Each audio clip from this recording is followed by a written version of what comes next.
Cuando nosotros declaramos que el Señor es más en nuestra vida, nosotros vemos que estamos en tiempos que no son fáciles.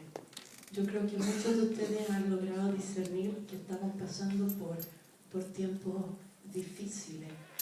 Pero ¿saben, hermano? El Señor nos dice y nos habla en el capítulo también 60 de Isaías, donde dice que los otros pueblos van a mirar la gloria de Sion. Y nosotros somos la Sion celestial del Señor. Y cuando el mundo va a sentir aflicción o va a tener problemas, va a correr a la casa del Señor, porque va a haber un pueblo bendecido.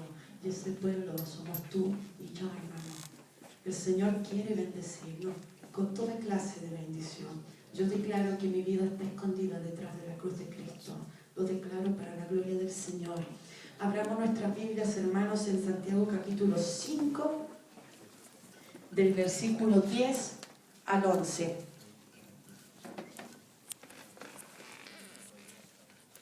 Hoy día vamos a hablar sobre el sufrimiento. Hermano, ¿le parece familiar? Y por lo tanto, para poder entender una o la otra cosa, tenemos que probarlas, tenemos que vivirlas. Y le vamos a dar lectura en el nombre del Padre, del Hijo y del Espíritu Santo, para la gloria del Señor. Santiago 5, versículo 10, se hablaron en el nombre del Señor. He aquí, tenemos por bienaventurados a los que sufren. Habéis oído de la paciencia de Job y habéis visto el fin del Señor, que el Señor es muy misericordioso y compasivo. Amén. Saben, hermano, hoy día nosotros vamos a hablar, seguramente, no sé si, prueba Evita a ver si acaso se ve la proyección, la siguiente. Exacto, sí. Gracias, Ricardo. Sí, sí se ve. La ven, hermano, alcanzan a leerla. Vamos a hacer conceptos para que es buena que la mente asocie los conceptos. Cuando usted cierre los ojos, vea la palabra escrita, recuadro. Estos son ayudas, son apoyos didácticos muy importantes. Yo cuando estaba estudiando en la universidad, yo le agradecía al Señor que me dio una memoria fotográfica privilegiada, porque a veces estudiaba, pero después me acordaba así como en una fotografía lo que había visto en el libro y me ayudaba mucho. Y esas son cosas que el Señor nos ha dado a todos nosotros, porque la palabra habla en Salmo y dice que el Señor repartió dones a todos los hombres y nos dio un cerebro súper funcionante. Así que, hermanos, vamos a hablar sobre las fuentes del sufrimiento en el pueblo de Dios. ¿Saben? Nosotros vemos, y aquí Santiago, ¿quién era este Santiago, hermano? ¿Ustedes saben? Estamos preparando también para el nuevo round ahí, era el hermano de Jesús. Este Santiago que está hablando aquí, este es el hermano de Jesús. Aquí cuando Santiago dice, habéis oído de la paciencia de Job. ¿Quién no se conoce la historia de Job? ¿Cuáles eran las 4 características principales de Job? Las 4 características principales de Job es que él era un hombre perfecto, recto, temeroso de Dios y apartado del mal. Y uno dice, si un hombre tan recto, agradable y conforme al corazón del Señor sufrió tantas cosas, ¿qué nos espera a nosotros? Que con suerte podríamos llegar a un 1% de una de esas características, arrastrándonos, propio cuando el estudiante pasa arrastrándose al próximo nivel. Muchas veces nosotros sí, en la sabiduría de Dios y en el temor de Dios nos comparáramos, sabríamos que es difícil alcanzar una de estas características. Y Dios mismo lo declaró y dijo al diablo, ¿no habéis considerado mi siervo Job? Y el Señor estaba hinchado como un pavo real porque él estaba súper orgulloso de su siervo Job. Y se demostró que realmente Job nunca se movió de estas 4 características. Y aún así sufrió tantos padecimientos. Muchas cosas, muchas analogías de los padecimientos de Job se comparan a los padecimientos de nuestro Señor Jesucristo. Era un preanuncio de los sufrimientos de nuestro Señor Jesucristo. Y este hombre, sin ninguna, escuchen esto, sin ninguna razón atribuible, perdió todo. Hijo, riqueza y más adelante hasta la salud física, mental, emotiva. Todas las cosas que involucran a un ser humano. Pero nosotros tenemos emociones, sentimientos y también estamos envueltos de uno de los sentidos importantes, que es el tacto, a través del cual nosotros sentimos el dolor. Y él, sin ninguna razón atribuible, perdió todas las cosas y sufrió grandes dolores, porque la Biblia lo dice, grandes padecimientos de Job. Y por eso Santiago dice, no habéis oído de mi siervo Job, ya habéis visto el fin del Señor, que al final el Señor fue misericordioso y compasivo con Job. Y esto es lo mismo que el Señor tiene para nosotros. Aunque no tengamos ni siquiera una de estas características, el Señor es bueno, compasivo, misericordioso. Y Él en todo tiempo está, porque Él nos ama. Él nos ama. Y nosotros no es porque lo merezcamos, es simplemente porque Él nos ama. No importa cuánto hagamos para que Él nos ame más, no cambia su modo de amarnos. El amor del Señor es para siempre sobre nuestras vidas. Somos nosotros que muchas veces nos sentimos culpables y no somos capaces de mirarlo derecho a los ojos, sino que lo miramos así como de ladito, así, o de repente estamos tan con la cabeza como las avestruces escondidas ahí debajo de la tierra. Pero aún así, si nosotros nos avergonzamos, el Señor nos mira como si fuéramos niños, que solo nos acusamos, porque el niño solo se acusa, pone ya la vista distinta, o dice súbito, no mamá, yo no metí las manos en el enchufe, se está acusando solo. Muchas veces nosotros nos acusamos solo, pero sepan que al Señor le gusta quien es humilde. Y una de las características también de Job es que él esperó con mucha humildad la respuesta y confió en el Señor, cosas que nosotros también tenemos que hacer. Los niños, nosotros sabemos que los niños están llenos de porqués. Yo me acuerdo de mi hijo, Rodrigo, y me decía, mamá, ¿por qué esto? Y yo le decía, porque sí. ¿Y por qué? Porque sí. Porque te lo estoy diciendo yo. ¿Y por qué? Porque me lo estás diciendo tú. Y empezábamos, ¿por qué? Llegábamos a los 20, ¿por qué? Mínimo. Y los niños están llenos de por qué.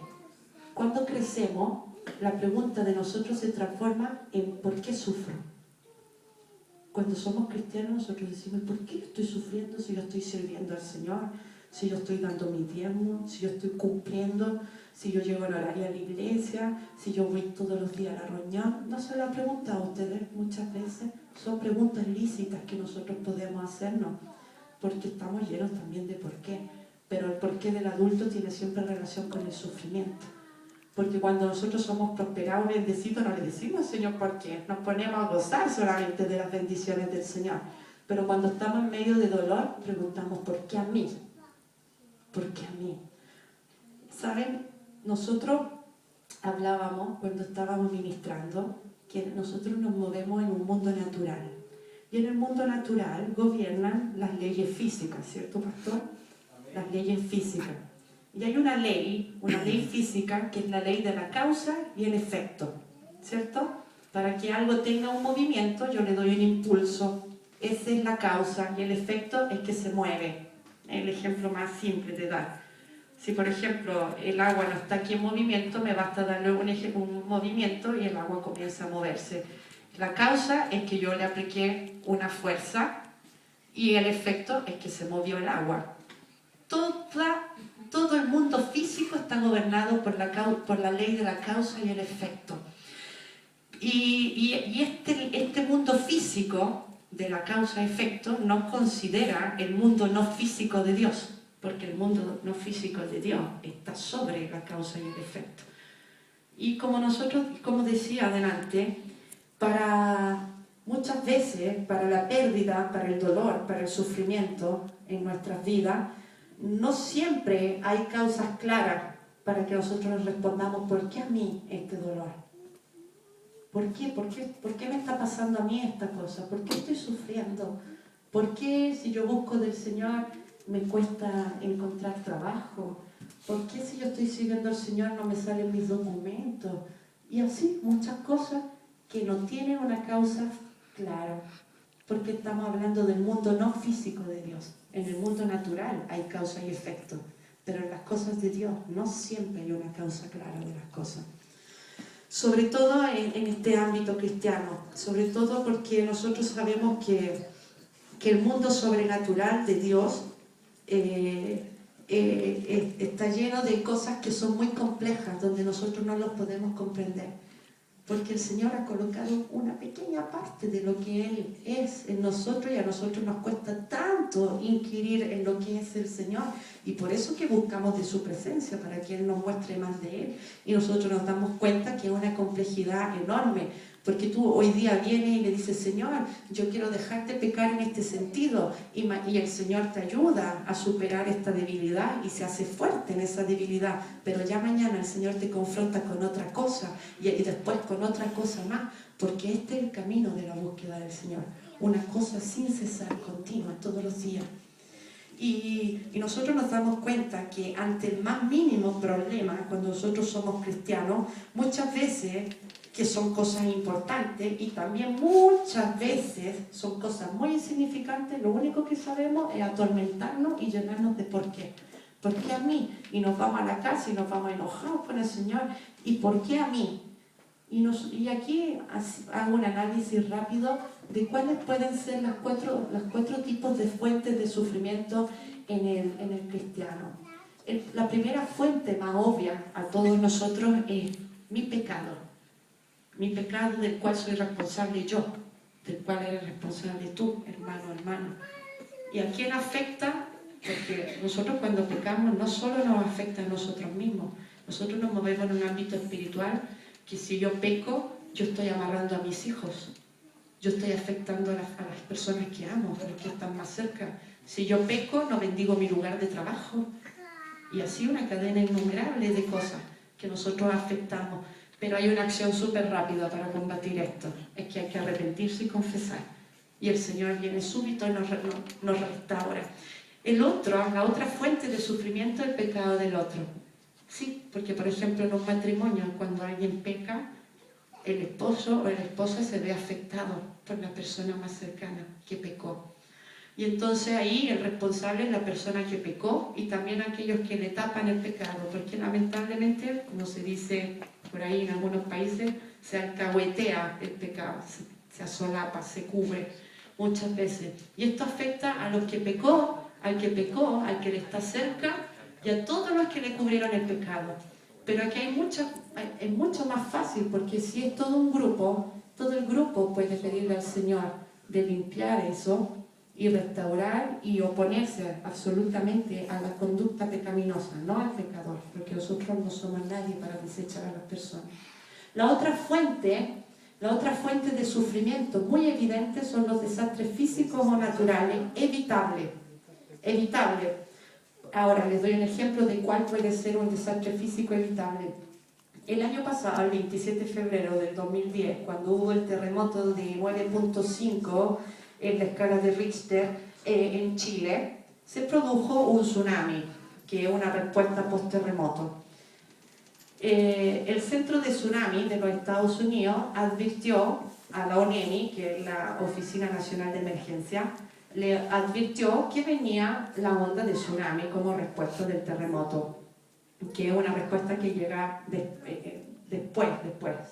Y advirtió que venía tsunami, que la presidenta en ese entonces, agarró el boletín que había llegado del CHOA, que es el Centro de Tsunami de los Estados Unidos, y dijo: no es un tsunami, es solo una ola anómala, un poco más alta de lo que debería ser, porque ustedes que viven cerca del Océano Pacífico sabemos que el Océano Pacífico ya es violento. Ella dijo: es una onda anómala, y la gente bajó a la zona costera a recoger sus pertenencias, y ahí los agarró el tsunami, y mucha gente murió por el tsunami, no por el terremoto, por el tsunami. Y esos son desastres que podrían haberse evitado, porque hubo una advertencia, pero hubo una mala manipulación de esa información, y gente inocente pagó por esa manipulación mal hecha de la información. Entonces ahí fueron afectados la mayoría de los que fueron expuestos a esta fuente. Entonces ahí, ¿qué se hace? Se hicieron muchos cursos de prevención y se preparó a los ciudadanos para que puedan prevenir también, porque es bueno que nosotros sepamos prevenir, pero también es bueno compartir las metodologías de prevención con otras personas. Esto mismo se aplica en el campo espiritual. Y también están los desastres físicos naturales e inevitables, y sobre estas cosas tiene control Dios. Y también el diablo evidentemente hace su show, porque el diablo es un pésimo imitador de las cosas que hace Dios. y también intervienen. Y ahí también son afectados la mayoría de los que estuvieron presentes. Pero ahí es donde nosotros como cristianos tenemos que activar nuestra confianza 100% en que el Señor tiene el control de todas las cosas. Porque como decía Verónica cuando daba su testimonio, el mundo y todos sus habitantes le pertenecen al Señor. Él tiene el control de lo natural y de lo sobrenatural. Y saben, hermanos, que realmente es así. Estas son 4 fuentes claras de sufrimiento. Y hoy día nosotros nos movemos, sinceramente, en una era muy instantánea. Yo sé que aquí hay muchos que son súper expertos de los computadores y de las programaciones. Aquí cada vez, ¿cierto?, nos colocamos en la era súper instantánea. Nosotros mismos, los cristianos, y la sociedad en general está súper modernizada, evidentemente, porque todo es instantáneo, todo es a portada de un clic, hacemos todo con un clic. Como decía la Verónica, pagamos con un bonifico bancario, me basta un clic, me llega la boleta por mail, necesito una comunicación, le mando otro mail, necesito mandar unos archivos de trabajo, lo mando por mail, o sea, tantas cosas así. Incluso mucha gente trabaja desde casa haciendo consulencias porque ya no es necesario el cuerpo presente en el trabajo. Importante solo el resultado del trabajo. Y estamos en esta era instantánea que ha producido no solo en los cristianos, sino también en la sociedad completa una pérdida total de la capacidad de esperar. Y lamentablemente esto también ha afectado mucho al pueblo cristiano. Ya no sabemos esperar, no esperamos la respuesta de Dios. Muchas veces actuamos con nuestros propios recursos. Y aquí hay una mala noticia que les tengo que decir. Cuando nosotros no esperamos y actuamos con nuestros propios recursos, el fracaso es garantizado. Es garantizado. Pero nosotros tenemos que aprender a confiar y esperar en el Señor. Porque existe en la Biblia, y dice Romanos capítulo 12, versículo 1 y 2, habla sobre la voluntad perfecta del Señor. Pero también todo el Antiguo Testamento está lleno del caso del pueblo de Israel, que era tanta la insistencia, y decía, Señor, dame esto otro, que el Señor aplicaba una voluntad permisiva. Pero esa voluntad permisiva siempre se les volvía en contra al pueblo de Israel. Cuando Moisés subió para recibir las tablas de la ley, ellos querían adorar un Dios físico. ¿Y qué hicieron? Fundieron el oro, se construyeron un becerro, el Señor se los permitió, pero después pagaron caro lo que habían hecho. Existe la voluntad perfecta de Dios para la cual nosotros tenemos que esperar. Existe la voluntad permisiva que siempre se nos vuelve en contra cuando nosotros no tenemos la capacidad de esperar y de confiar en el Señor. Y nosotros también aplicamos mucho esto de la era instantánea en nuestras vidas. Queremos cura instantánea para todas las cosas, o sea, desde el dolor de la uña pequeña hasta la aflicción más grande que puede invadir nuestro corazón. Porque nosotros pretendemos mucho esto, una cura instantánea, pero a veces no nos damos cuenta que tenemos que esperar, porque Dios necesita también probar nuestra paciencia, que aprendamos a esperar en Él. El salmista dice, y esperaré en Él, esperaré todo el día, toda la noche, muy temprano por la mañana, voy a esperar en el Señor. Si nosotros empezamos a declarar esto, se va a hacer una realidad. Existe, sí, un dualismo muy claro entre lo que es el sufrimiento y la bendición. Yo en esto, hermano, me gustaría que ustedes tuvieran mucha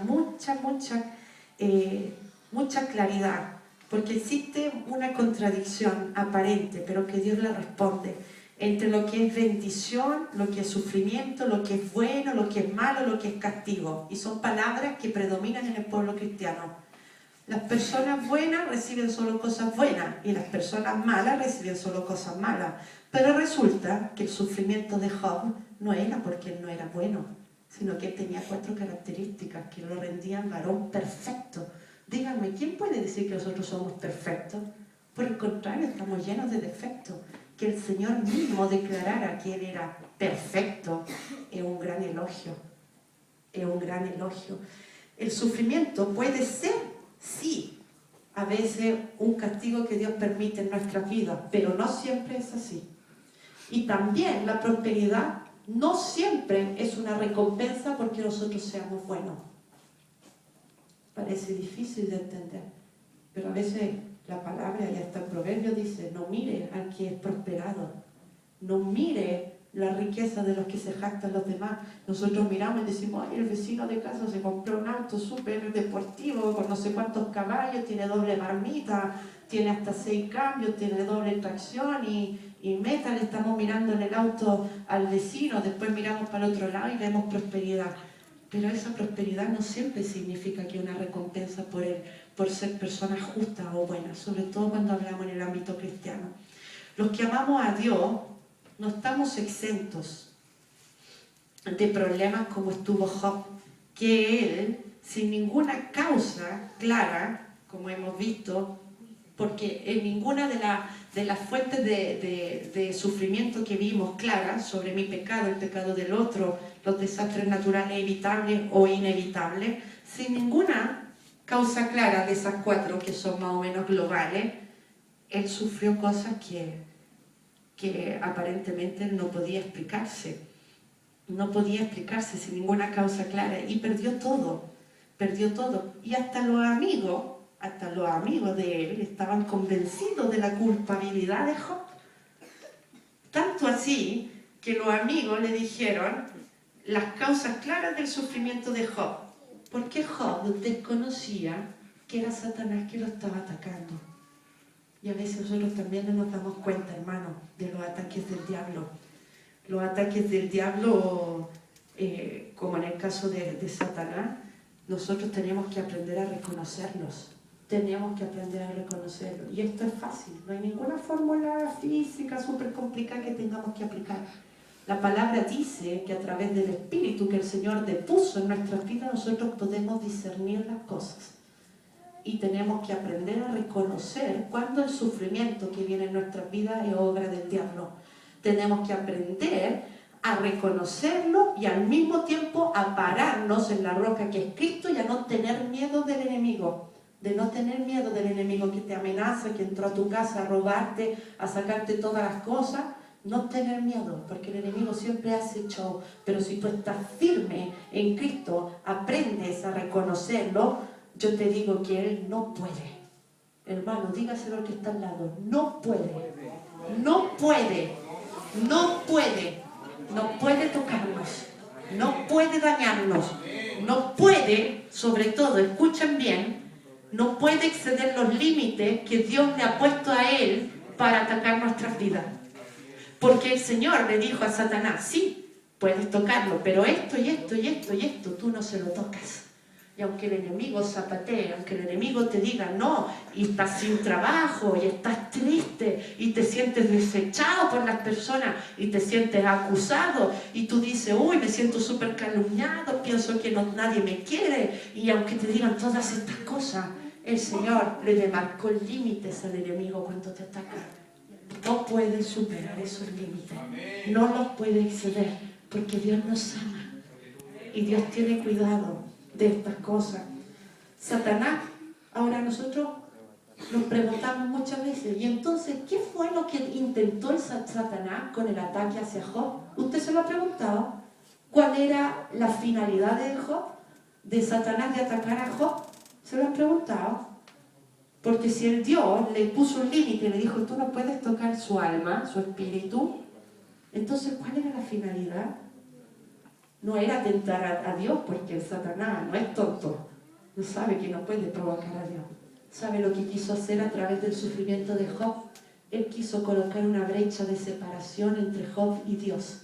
Quiso dañar la relación de Job y Dios. Él quiso que Job renegara de Dios. Él quiso que dijo, Señor, si tú permites esto, entonces yo ya no confío nunca más en ti. Entonces yo ya no vengo más a la iglesia porque tú permitiste que el enemigo me tocara. Entonces yo no voy a dar más los diezmos porque tú no me has bendecido y no me has prosperado como yo te pedí. Es eso lo que pretende el enemigo cuando viene a atacarnos. Pero yo les digo de nuevo, hermanos, en la autoridad de la palabra, no puede el diablo exceder los límites que Dios le ha colocado. Y tú solo tienes que esperar la respuesta, porque la respuesta del Señor es siempre en tiempo, jamás fuera de tiempo, jamás fuera de tiempo. Él quería llevar a Job, que Job pensara que la forma de gobierno de Dios sobre el mundo era mala, era injusta. Esto es lo que quería producir en el corazón de Job. Y muchas veces hemos visto que hoy día en la sociedad, si hay un terremoto y se murieron los niños, Dios tiene la culpa. Si hubo una inundación, Dios tuvo la culpa. Hubo un incendio allá, Dios tuvo la culpa. O sea, del incendio no tuvo la culpa el pajarito que volando abajo dejó el rubineto de gas abierto, y cuando se encendió se produjo la chispa del interruptor que encendió. O sea, no la tiene la persona, siempre la tiene Dios. Porque esto es lo que ha hecho el diablo en la sociedad.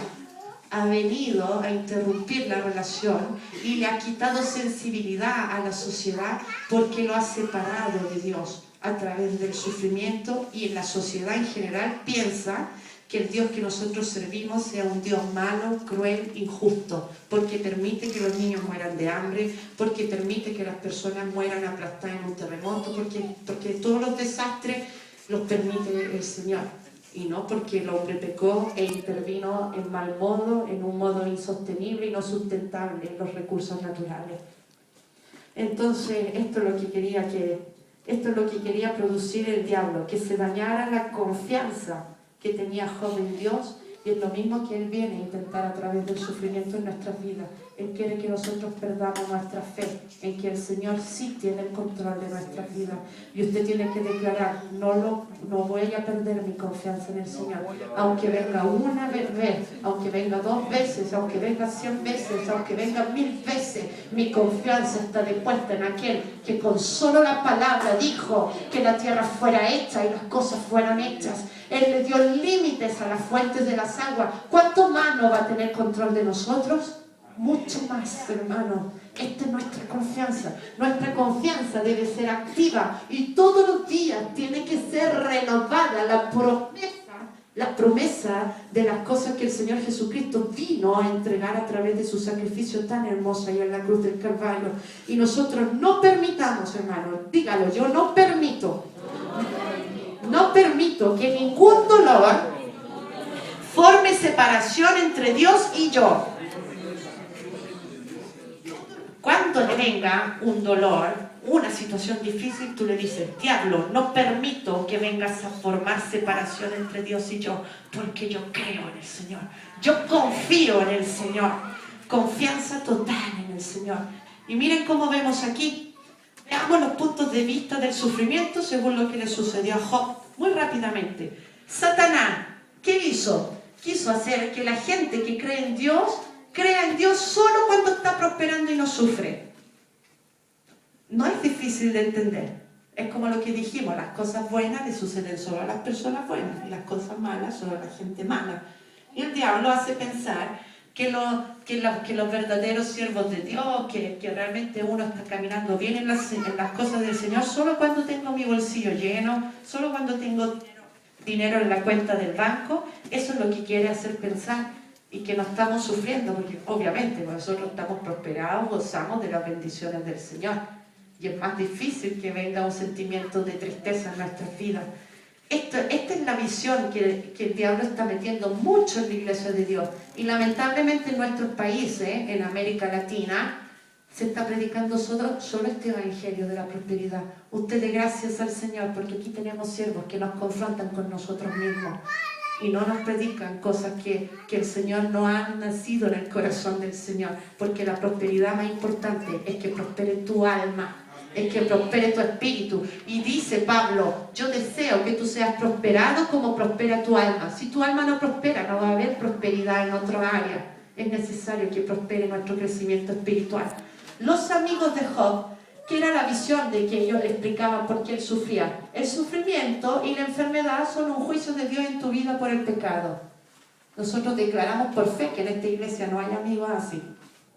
No hay amigos así.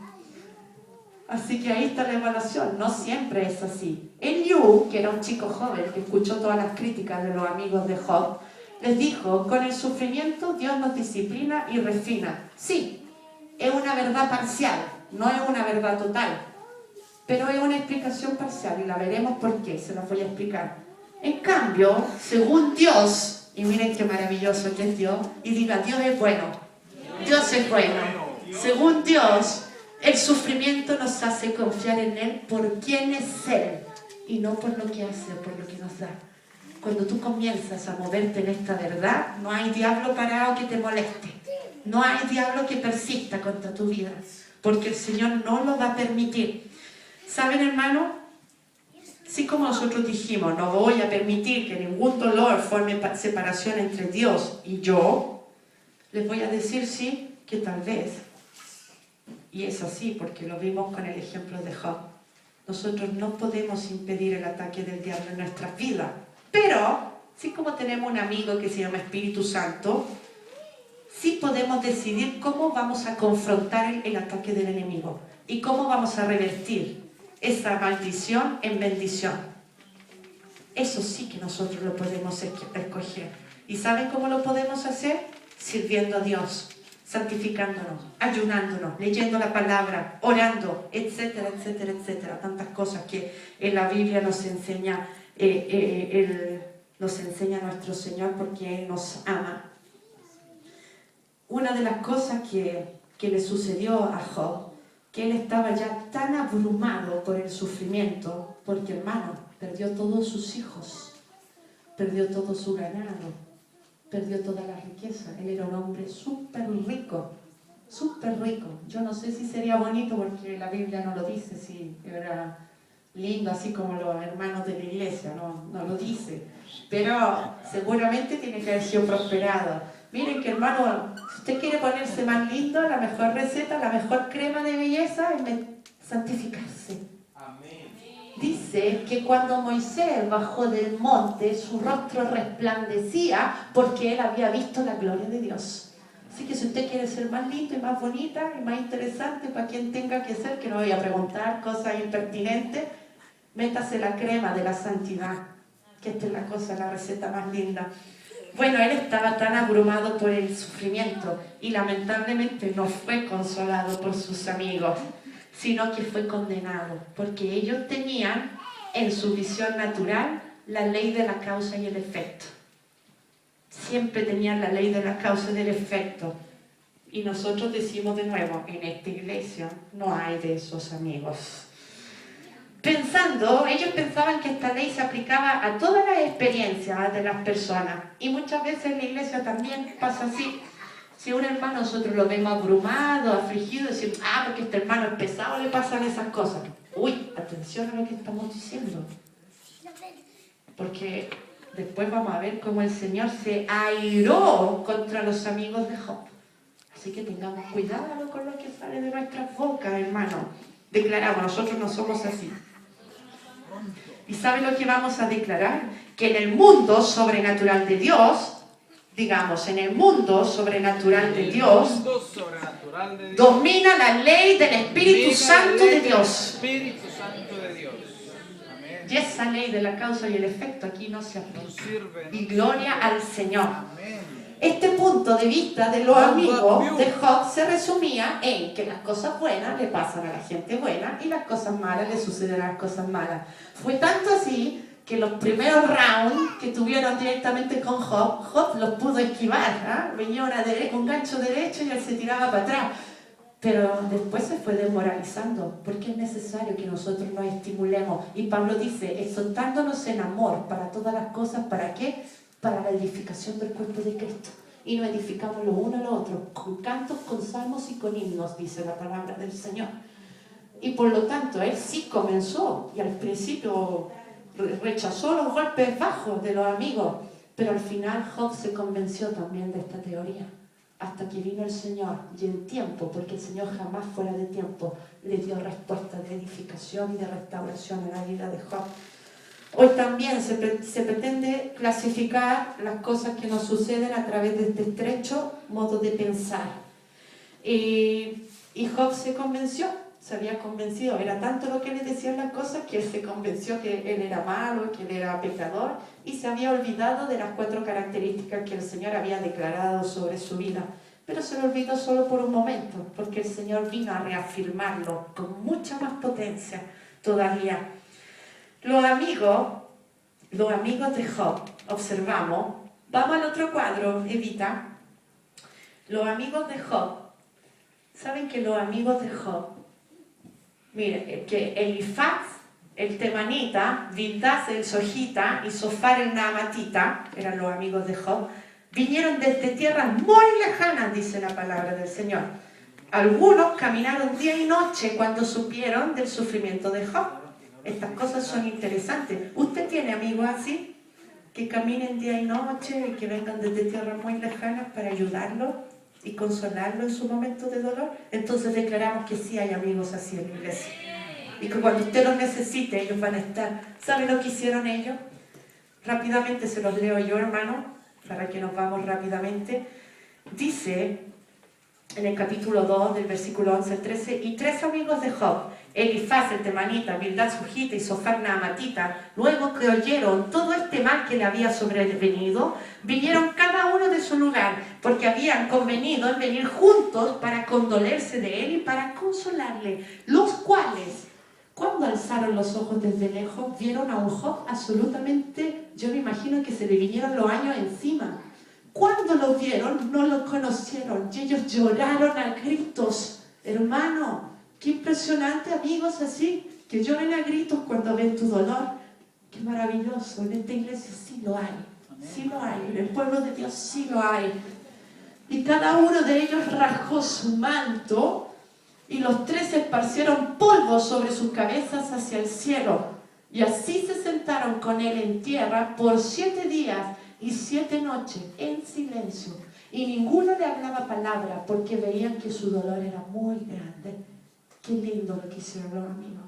Yo creo que Job se sintió amado por sus amigos. Es lindo. Usted declare que hay amigos en su vida que el Señor nos coloca para bendición y edificación, y en el momento de la sequía espiritual ellos están para levantar los brazos, porque es así. Estos hombres no eran cualquier hombre, ellos eran sabios, muy conocidos en el Medio Oriente. Yo fui a leer varios libros de teología, eran muy conocidos, cada uno tenía cualidades muy distinguibles. Pero miren lo que estamos observando, lo que observamos en este cuadro, sobre los puntos de vista del sufrimiento de Job. Elifaz, el temanita, ¿de dónde él sacaba su fuente de sabiduría? Del empirismo. El empirismo significa mis experiencias, lo que yo viví. Y es una corriente que nace desde la Grecia, desde la cultura griega. Y él acudía al conocimiento que tenía de primera mano. Y él le dice, uy, yo sé cómo Dios obra. Y he observado, miren lo que él dice en un versículo, he observado personalmente la forma, o sea, se jactaba de esto, la forma como Dios trabaja, y ahora yo te la puedo explicar. Esto es soberbia. Al Señor no le gusta la soberbia. Digan, ¿quién puede decir que tiene conocimiento acabado de Dios? Es una ignorancia. Dice que hay cosas que no son reveladas a los hombres. En Ezequiel, en Apocalipsis y en otros libros proféticos, dice que no todo nos es concedido de conocerlo, son los misterios del Señor. Por lo tanto, nadie puede decir que tiene un conocimiento cabal de Dios. Entonces él le dice, y ahora yo te voy a explicar lo que te está pasando. Tú estás mal porque pecaste. Esa fue O sea, él estaba arrastrándote por el suelo y le daba propio el golpe final, por tierra. Pero Job pudo enfrentar este primer round, y cuando el amigo le dice este consejo, le dice, acude a Dios y encomienda tu causa. Y entonces Job le replica, le dice, retira tus falsas acusaciones. Todavía había integridad en su corazón y todavía confiaba en que Dios estaba con él, y pudo resistir este primer consejo. El segundo consejo de Bildad, ahí están los capítulos, hermano, no son pocos, porque si nos ponemos a leer salimos 3 días después. Su sabiduría, él decía que la sabiduría se heredaba del pasado. Él decía, él se basaba en los refranes tradicionales y en los proverbios tradicionales. Y era muy positivo y muy legalista. Y a veces esto sí contamina mucho el pueblo de Dios, porque hay muchas tradiciones. Hay hermanos, miren, ¿saben que yo estuve en una iglesia?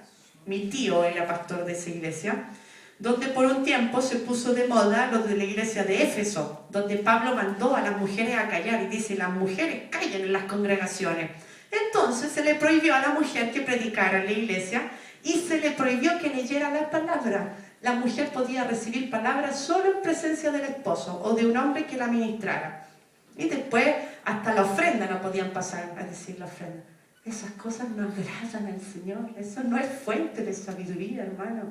El Señor dice que nos vino a ser libres, libres, libres de todo legalismo, de todo dogma, como a este hombre. Y le dice, solo los hombres del pasado realmente conocieron a Dios. Y basándonos sobre ese conocimiento, yo te voy a decir lo que te está pasando. Y realmente la palabra en hebreo dice, buscad al Señor mientras pueda ser hallado hoy. Dios se renueva todos los días. La palabra de Dios es fresca cada mañana. Tú te levantas y el Señor te habla cosas nuevas. No es del pasado. La unción, la presencia de Dios se renueva todos los días. Todos los días. Por eso la palabra dice, cada mañana se renuevan sus misericordias. Cada mañana el Señor trae palabra nueva. Porque Dios se renueva todos los días. Si nosotros estuviéramos mirando solo del pasado, imagínense si tendríamos todas las comodidades que tenemos hoy día. Porque el hombre ha avanzado y asimismo avanza porque lo que sucede en el mundo físico es solo un reflejo del mundo sobrenatural de Dios. Y este hombre le dice, tú estás mal, ¿por qué no admites tu pecado? Y si como no lo admites vas a seguir sufriendo. Qué buen amigo que era, lo estaba estimulando propio. Y le dice, oye, Job, ¿hasta cuándo vas a seguir así? ¿No le han salido de repente alguno de estos consejos? Y qué bueno que te pasó, y ojalá te pase peor todavía. ¿Ah? Y entonces ya Job estaba un poco por el suelo y le dice, diré a Dios, hazme entender por qué contiendes conmigo. Él un poquito se había convencido a este punto de lo que le habían dicho los amigos. Y el tercer amigo, tanto para rematarlo que ya estaba agonizando, le dice, ay, la sabiduría es de los sabios, hermano. Mucha letra sin el espíritu es muerta. ¿Sabe lo que dicen mis papás? Los cabezones. Los cabezones que se llenan de tantas cabezas, de tanto conocimiento, así una cabeza. Lo importante es que de aquí baje aquí. Aquí. Porque cuando alguien está enfermo, porque cuando alguien necesita, usted no puede ir a restregarle el diploma de teología en la cara. Usted tiene que ir con la sabiduría del Señor a hablar por la persona. Y no le puede decir, diablo, te reprendo por este título teológico que yo tengo de ministro de liberación y te reprendo solo con esto y te lo paso por la cabeza y por todos lados. La letra sin el espíritu es muerta. Sin el espíritu es muerta. Y él decía, uy, los sabios, porque ellos eran conocidos como sabios en el Oriente, los sabios sí que saben cómo es Dios, pero no hay muchos como nosotros. Imagínense, era súper humilde, Y le dice, aquí sí que no termina de rematar, el pecado de Job merece más sufrimiento. Ese fue el consejo sabio que le dio. Y le dice, líbrate de tus pecados, hombre, si no, ya te fuiste al infierno. Y miren con la facilidad que aquí en la iglesia hoy en día, y no estoy hablando solo de esta iglesia, hablamos de la iglesia en general de Cristo, con la facilidad con la que nosotros, y perdona al Señor, decidimos quién es salvo, quién es santo, quién sí está siendo siervo de Dios. Pecado grandísimo. Ese es un rol que le pertenece absolutamente al Señor. A nosotros no nos corresponde.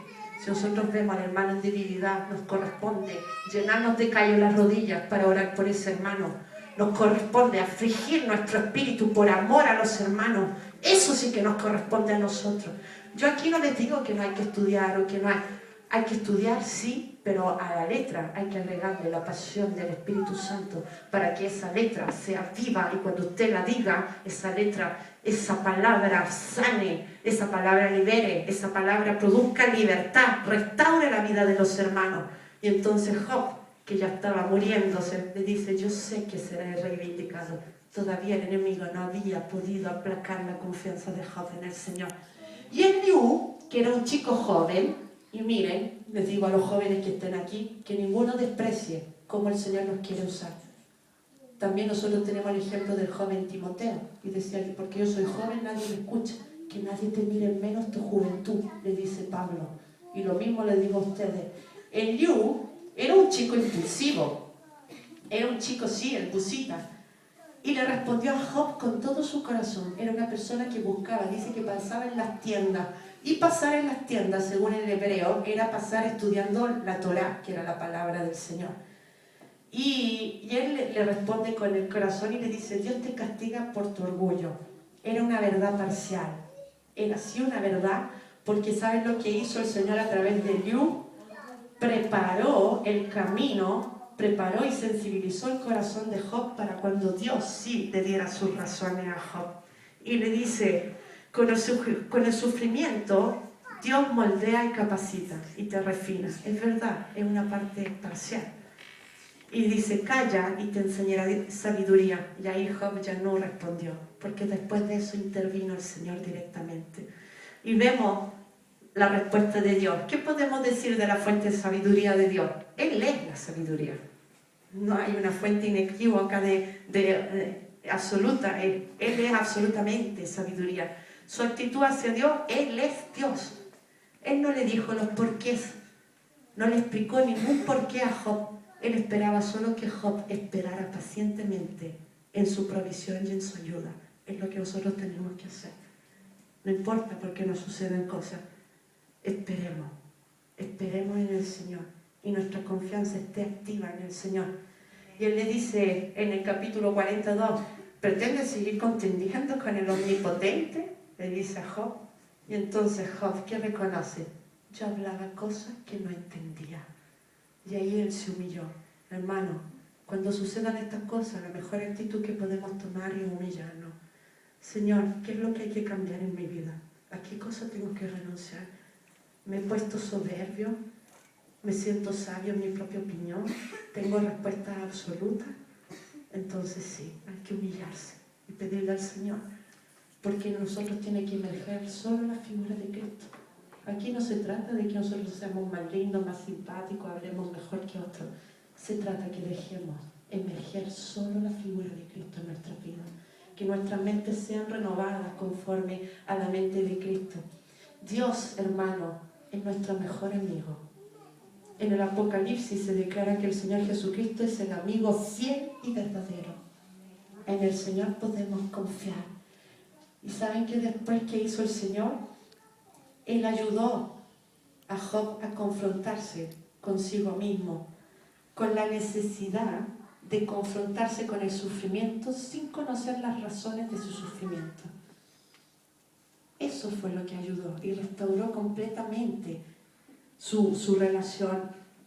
Pero al mismo tiempo tomó a los amigos de Job y dice que la ira del Señor se encendió contra ellos. ¿Por qué? Porque todos los consejos que ellos los dieron, se los dieron en nombre del Señor.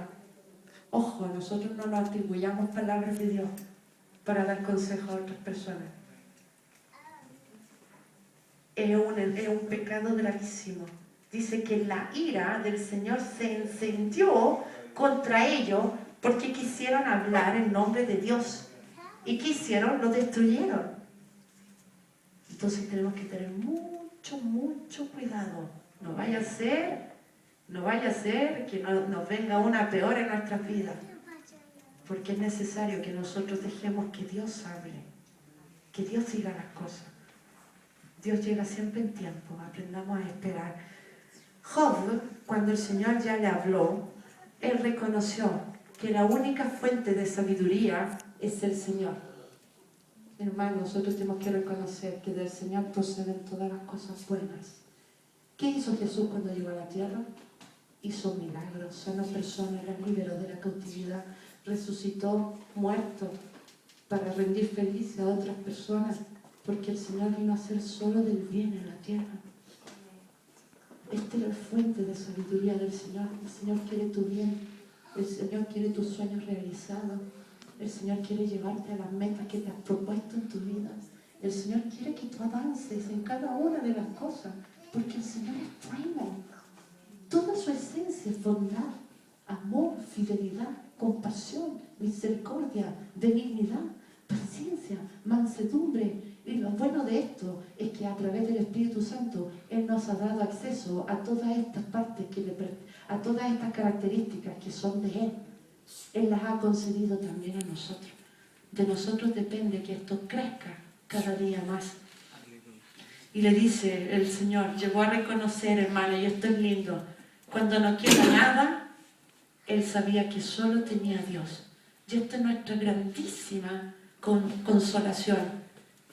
Que si nosotros tenemos a Dios, eso es más que suficiente. Nos tiene que bastar.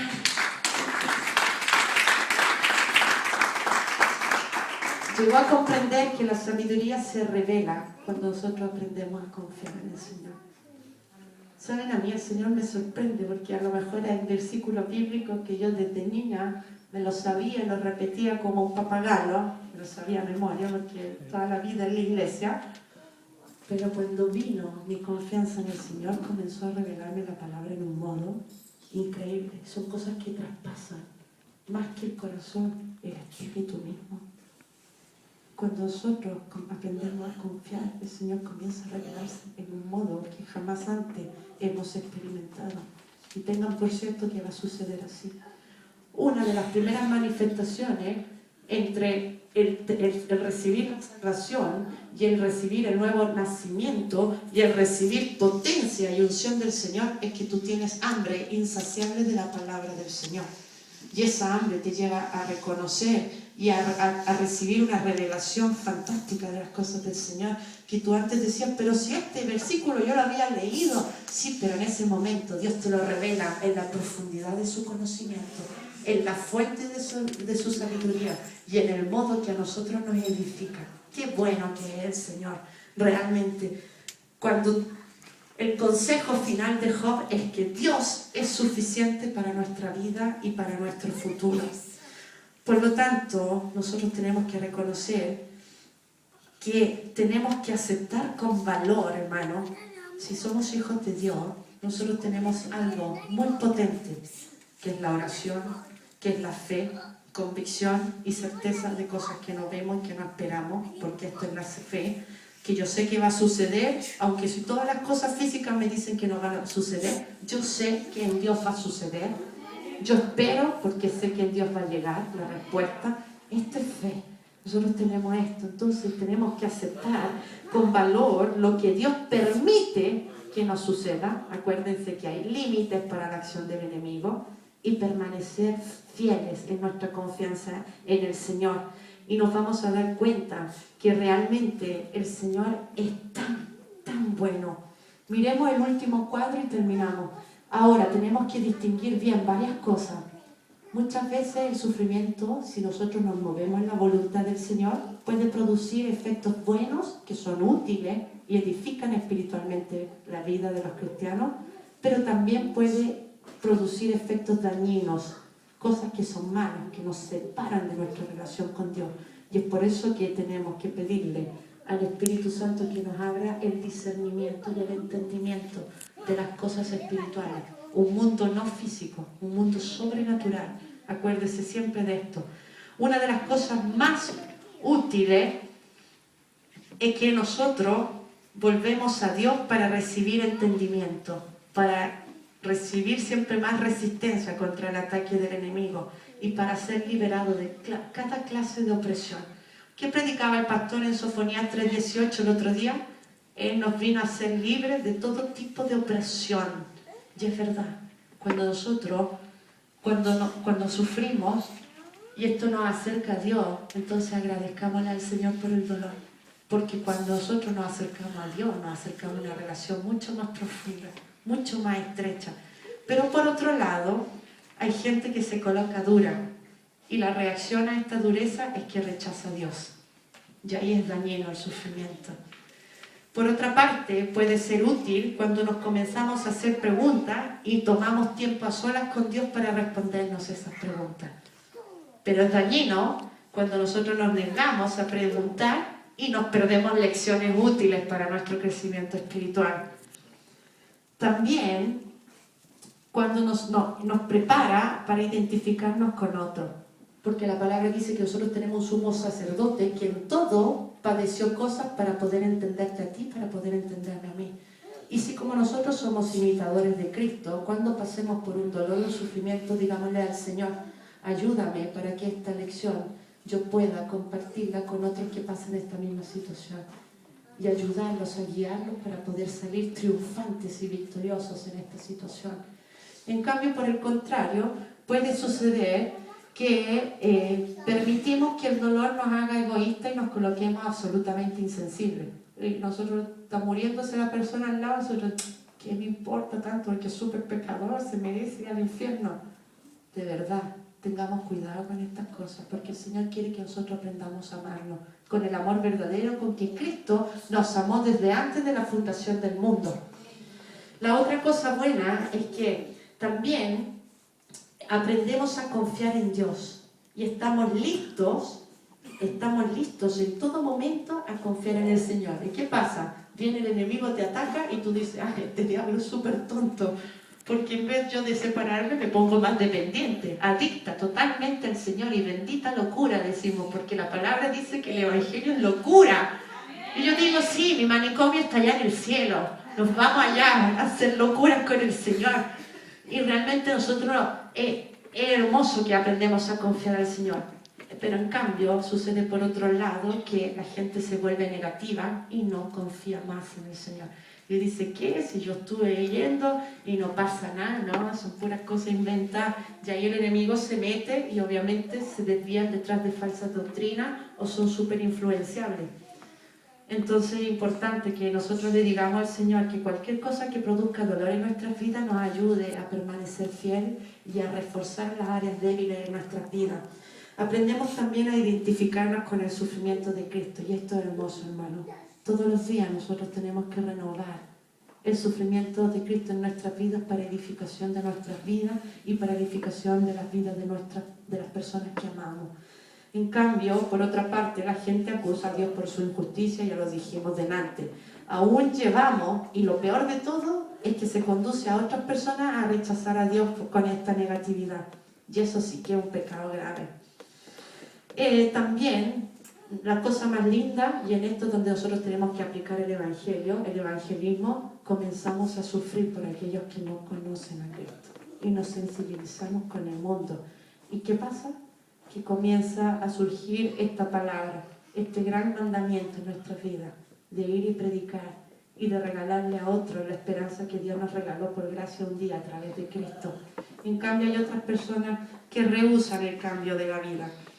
La disposición de Job para arrepentirse y de confesar lo que había hecho mal es una pauta que nosotros deberíamos seguir. Y a través del sufrimiento aprendamos que en tu vida, hermano, y en mi vida solo basta Dios para todas las cosas. Debemos amar a Dios sin importar si Él permite que nos lleguen o no bendiciones. ¿Escucharon? Aunque no nos lleguen bendiciones, tenemos que permanecer firmes en nuestro amor por Dios. Con sufrimiento o no sufrimiento. Que aunque la prueba sea súper difícil, sepa usted una cosa, que a menudo el resultado es como aquel de Job, una relación más estrecha con tu Creador. Ese es el resultado más maravilloso.